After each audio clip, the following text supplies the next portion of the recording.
Hi, and welcome to a new episode of Free to Thrive in Work and Life.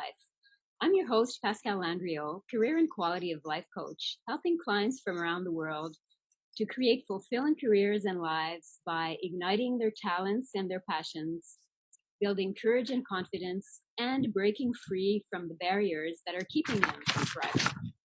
I'm still in Ubud, Bali. I've been here for a little over a year now, with a few ins and outs in other countries in Asia and back to Canada.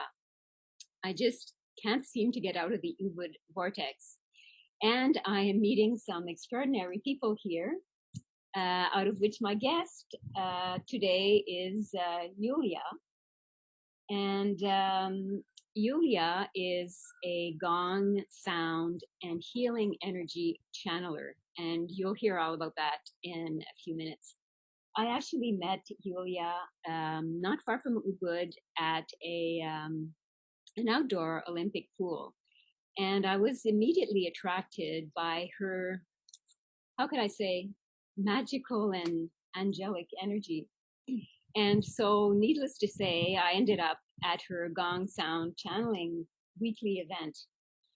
And I just couldn't believe that such sound could come out of just one gong and one person. It was like a symphony was at play. I couldn't believe it so much that I actually had to open my eyes the first time and check. And it was just Julia and her gong.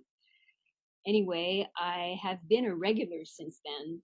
So thank you so much. I'm really happy that I met you and that we can talk to you a bit today about your story. So could you tell us a little bit about how you came to be where you are today? Mm-hmm. So this is actually a long story, and it started many years ago. And before I start to do what I do now, I was working in office. Was this in Russia? I forgot to tell you, Yes. but Yulia, you might have guessed, is originally from Russia. Yeah, from St. Petersburg.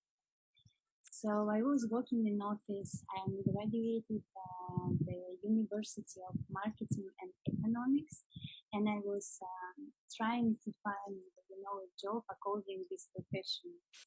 I changed many jobs, many offices, trying to find maybe here I will be feeling satisfied with what I do. But actually, I was doing all these things and I didn't feel with my heart like it was a salary, like stable. But inside my heart, there was really like wish that I want to do something which satisfy my heart, not only some social things. So in the last place of working like this, I start to asking myself, um, actually, why I'm here in this world like this? Why I come here? Who I am? And I think from these questions, my journey begins. Um, so And how old were you about when you started? I think I was 22, something, maybe 21. I don't remember. I'm not so good with numbers. in that time, so it was right, like after you just started working, after your studies. Yeah. So I was trying to look to find myself, and I finished with this working, and I start to travel. And first country I went was India, and then Nepal, the Himalayas. And when I went to this journey, I had intention inside. Like I was really wanted to know all these questions, to find the answer. As I was asking to the universe, please, I want to know why I'm here, why I'm here. And during these journeys, many magical, like mystic things happened to me, which start to open myself slowly. I forgot to tell that I also before when I start to ask these questions, I started to make yoga, and it became really like helpful practice for me. So it was like meditation yoga. I was really focusing inside myself, trying to know myself better. So start to asking questions like this. So when I come back to Russia from this journey, I realized that I don't want to go back to office. Yeah, I can imagine after that kind of a trip. Yeah, and in Nepal, I had experience with one healer who was walking through the body. But body was like an entrance to more deeper layers, you know. And I had this experience, and it opens me a lot. So I understand I want to do something like this. And when I come back, so when you say and it opened you a lot, what are the signs? How did you know that it was actually opening you up? Because I start to ask myself these questions. Because before I was living like, you know, like in programs of my parents, you know. Yeah, the like conditioning that of society, the programs of society, yeah, but not living from the heart. Living from the heart in some ways, but not in wholeness. So, like this. And when I come back to Russia from this journey, I start to study. I start to study different kinds of body works. I went to Vipassana. First Vipassana in my life, it was in St. Petersburg actually, and it was like Thai tradition Vipassana. So Vipassana, for those of you who are not familiar with it, is a type of meditation. They have Vipassana meditation centers pretty well all over the world. Yes. Yeah, and many tradition, many kind of. For me, it was Thai tradition, like not going. And it was 3 days, only 3 days Vipassana. And I never meditate before, never. And first meditation, when I sit, it was very difficult for me. My brain was like, whoa, what you doing? Many thinkings, and I was really like little bit stressed, and I cannot do anything. But the second meditation in my life, I was intent in the beginning, like if I'm here, I should do, and I did it. You know. I managed to get into this statement, meditative statement, through the technique of observing the breathing. And when I got there, in the statement, I feel some tissue behind my chest. And I went there with my attention. And I was there, I don't know how long. And then it started this block. Now I understand. That time I didn't understand what was there. Nobody told me like you can do like this. I think there was. I feel there was a memory inside my consciousness, yeah, about these skills. So it started to be opening this block, and it was one of the first really powerful experience for me in my life. I start to crying. I see like I'm flying to the sky, the visuals. And the second part of this meditation, I just was crying, and it was purification. And after this happened to me, I was like, wow.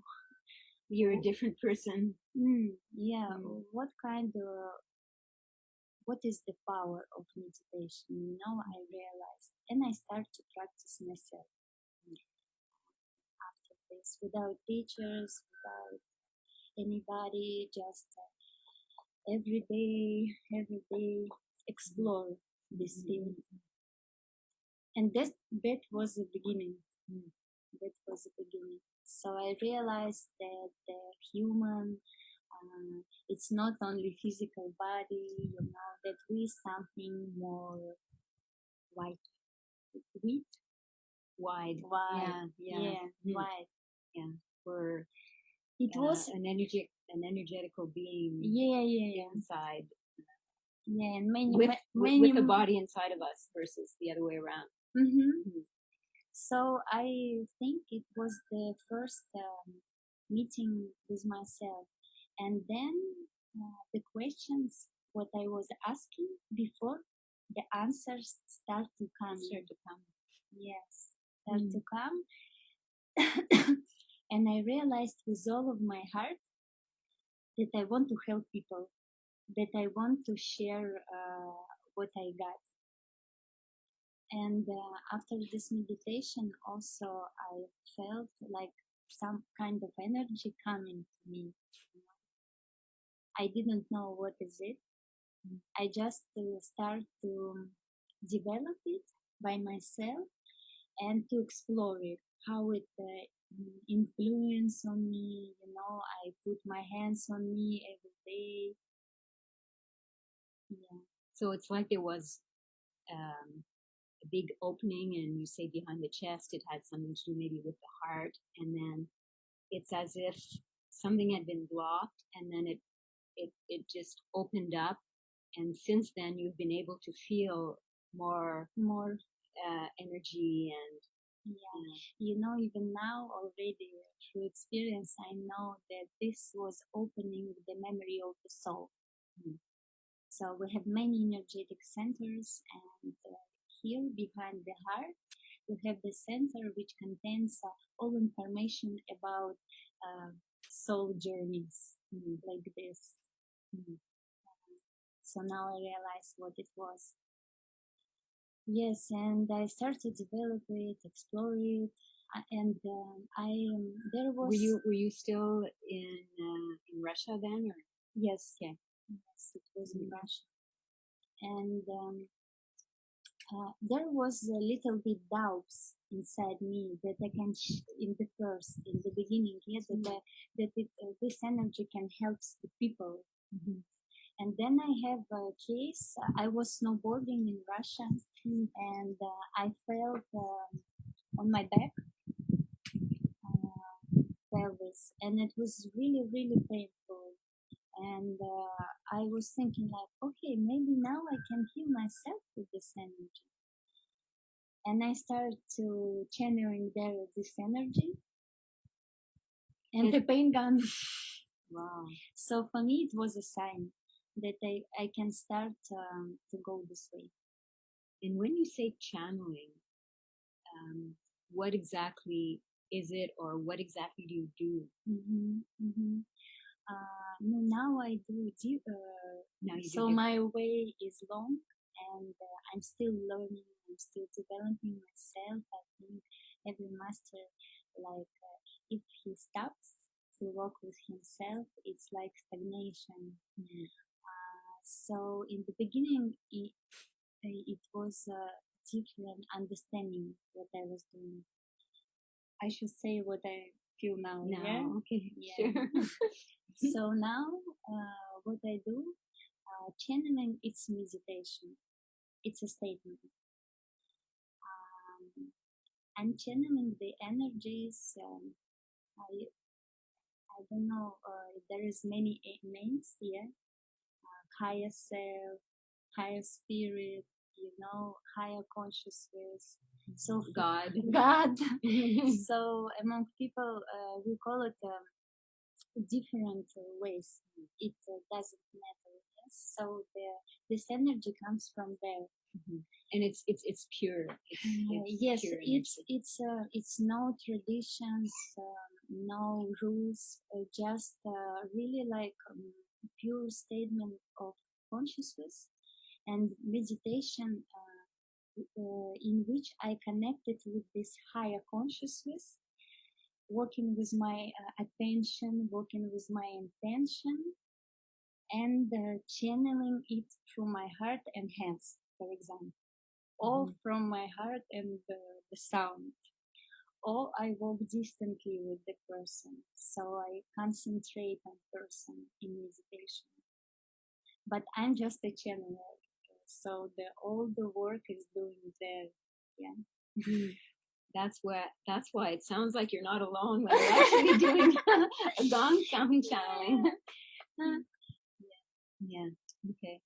So how did you go from there to actually being in Bali and now working on a regular basis, doing these gong sound channelings and also distance healings? And I was very privileged to have a session with Julia on a distance healing, and it wasn't even through Online. Zoom or Skype or online or over the phone. We just had a conversation over the phone. We hung up the phone, and she started to work on me, and I literally felt a blockage in.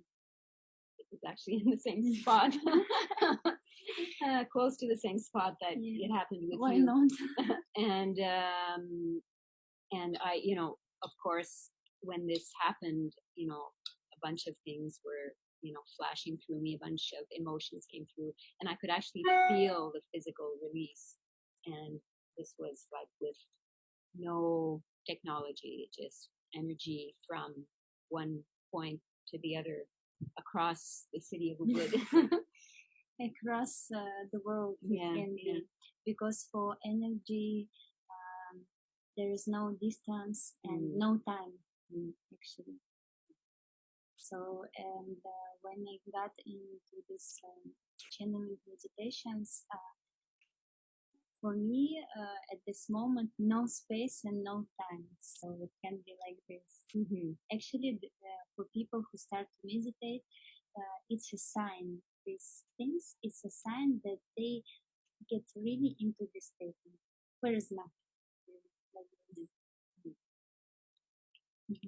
So how did you go from that realization and that opening to actually doing it for a living on a regular basis here in Bali?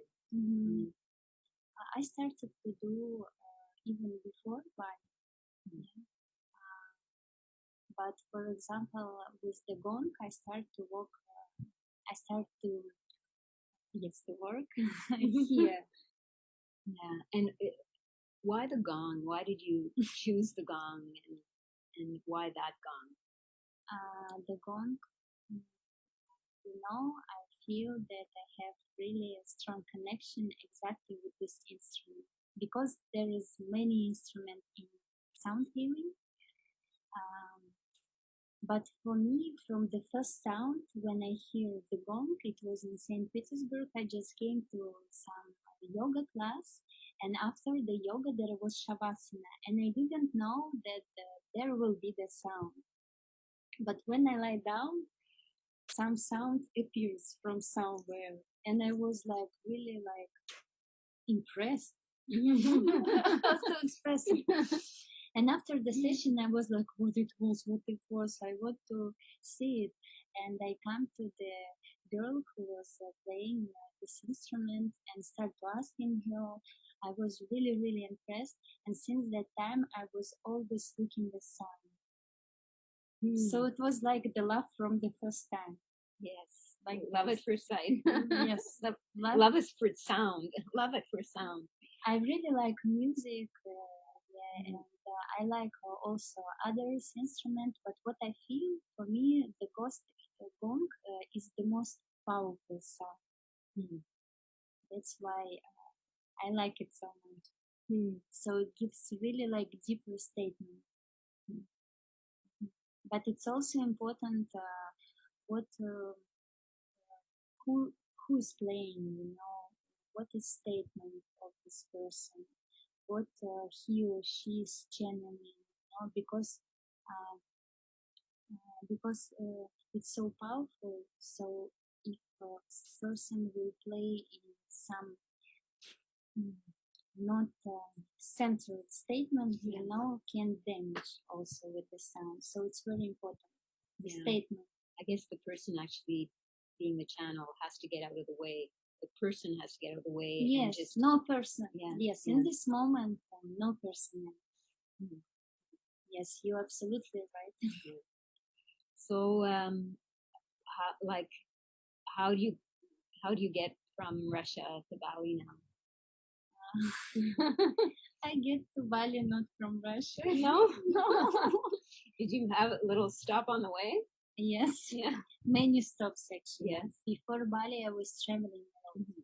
So it was like South America, Europe, India, Nepal, China, and actually I even didn't think about Bali, you know.